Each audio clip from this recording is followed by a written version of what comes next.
Hey everybody, Dan here with Pain for You. Welcome to Monday. Today's topic is going to be, is logic enough to recover from TMS? So I'll dive into that in a minute. We're going to take a couple of nice deep breaths. Breathing in the fresh air. Been inside all day, so exhaling the indoor air. Breathing in the knowledge, exhaling the confusion. Breathing in the certainty, exhaling the doubt. So, the topic is logic enough to turn off the pain? And I believe the answer to that is no, right? If it were, all you'd have to do is read the book and you'd be done, right? Yes, we've heard about book cures. Yes, we've heard even Sarno in his books say, you know, he had people read his book and they got better, and you see that in some of the Amazon reviews, and there's nothing more frustrating than knowing about Sarno for days, weeks, months, years, decades, still not getting better, and knowing that some people read a damn book and got better. But that is a fraction of a percentage. Very, very few. That is not the norm. That is not common. And here's why. Because if logic alone were all it took, all you would need to do is read something and have it be completely absorbed in your subconscious mind, and have the subconscious and the brain and everything respond as if that logic were instantly true. Unfortunately, the subconscious and the brain requires a little bit more convincing than just logic. So, yes, logic and knowledge is a key component to this. And that's why, you know, as I lay out the roadmap, knowledge, what is TMS, is absolutely a critical part of it, because without that logic and knowing what TMS is, it's going to be really tough to sell your brain and convince your brain that there's nothing that needs the pain to keep you safe. But again, is knowledge enough? No, I think we need to connect some dots and say, yes, this thing called TMS, the mind-body syndrome, psychophysiological pain disorder, really technical term for, you know, the mind-body syndrome. Yes, we want to connect those dots. But we also need to teach the brain through experiencing. Right? What does that mean? Logic can help to turn down the fear, right? I always talk about fear being one of the critical drivers that keeps the pains persistent. Actually, it's one of the things that turns it chronic in the first place. The fear and the focus on it is what creates those neural pathways that keeps it persistent. So logic and information and knowledge can absolutely help you to turn some fear down. But that's not enough, because the brain is always going to kind of jump back to fear and anxiety, not because it's preferred, but because it's familiar. And as long as the brain is convinced that there's a body problem, it's going to kind of go back to the fear and anxiety and worry and pain or other symptoms to protect us from a physical body that the brain perceives as not as it should be. It doesn't matter what symptom you've got. It's all the same. So, on top of logic, what do we want to do? We want to send messages of safety to our body, to our physiology, right? So how do we do that? Well, breathing, nature, sunshine, smiling, getting out of our heads a little bit, calming down our thinking when we notice that our thinking is going back to how awful our life has been up until this point, and how awful it's going to be moving forward, and how this pain sucks, and I hate being trapped in this body that's not working for me. You know, somebody just said that to me recently. I hate being in the body that I'm in.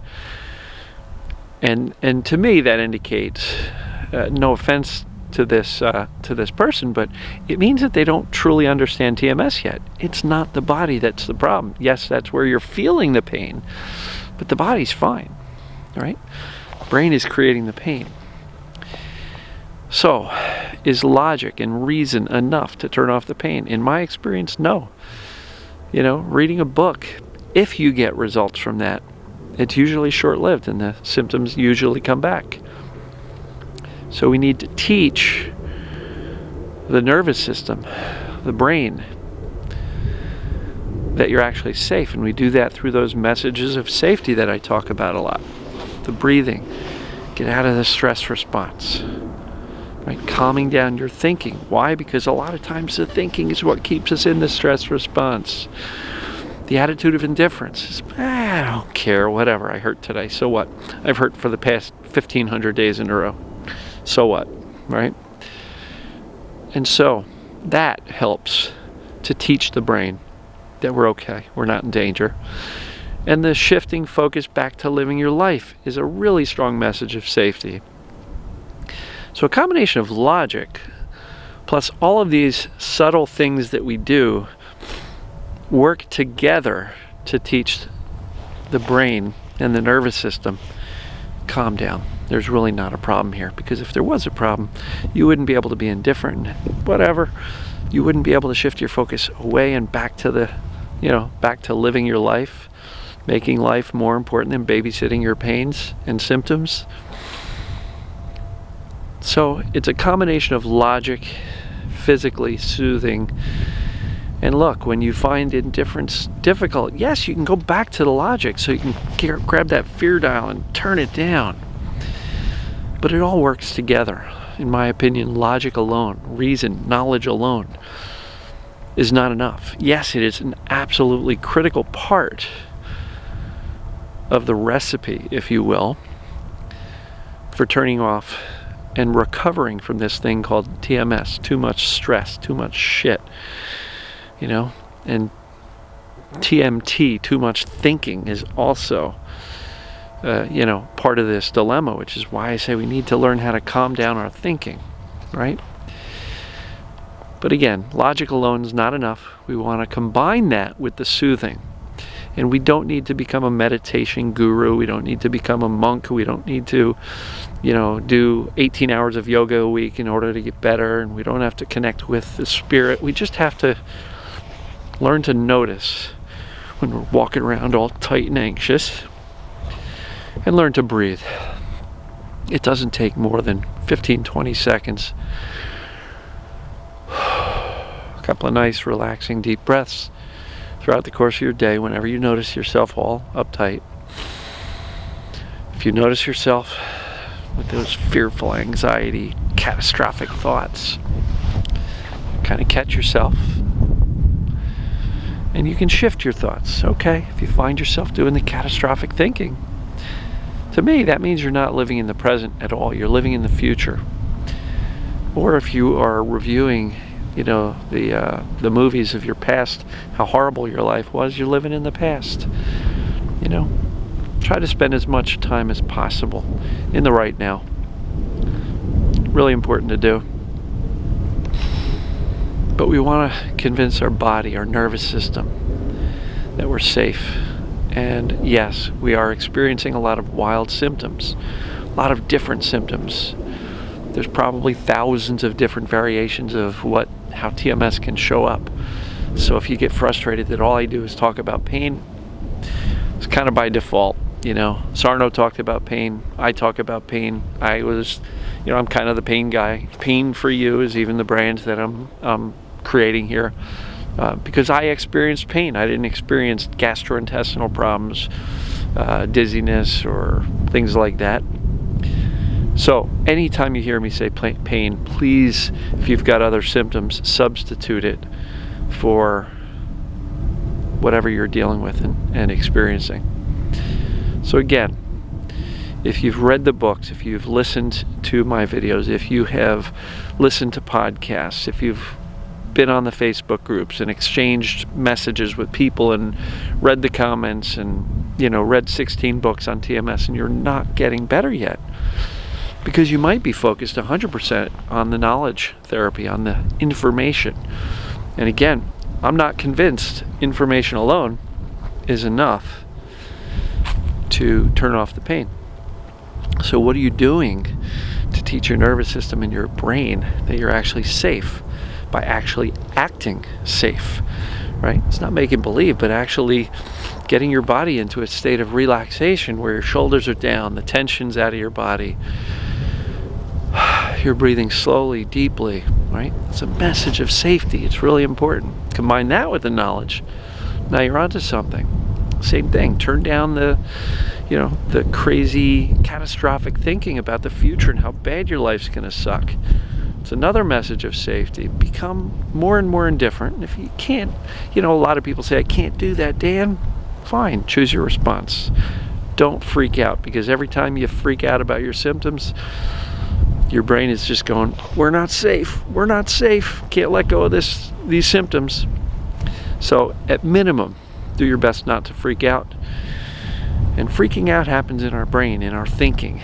And so the more you can recognize when you're starting to freak out, grab yourself by the shirt, pull yourself back out, and say, hey, it's okay. I got you. You're going to be all right.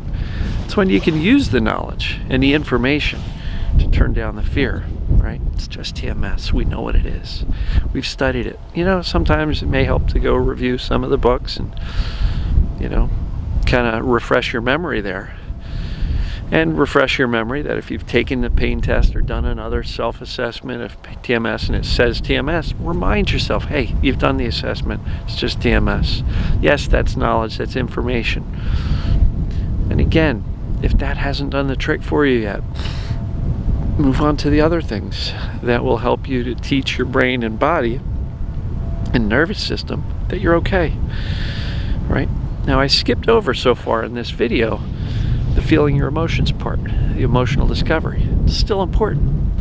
I didn't skip over it on purpose because I don't think it's important at all. It is still important. But primarily, we want to teach the brain that it's safe to feel emotions. It's safe to be stressed out. It's safe to be upset. Right? How do we teach the brain that those things are safe? Actually feeling the emotions. And I mostly focus on the right now stuff. I don't think we have past emotions. We have emotions now about our past, but they're still right now emotions.